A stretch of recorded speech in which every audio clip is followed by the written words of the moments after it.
So I have marked, I've used my marker, and I also measured my notches to a degree. I don't actually think that they're required to be that perfect.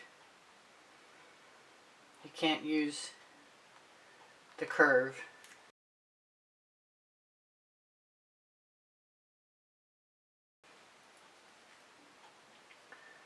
But you can slice right in.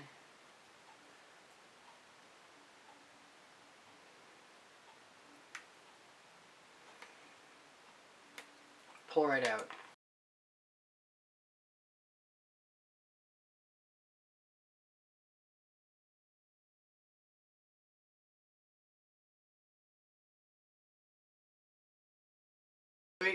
Pretty simple. Oh, and take the stick out. I started marking the other side and I'm going to finish this in a minute.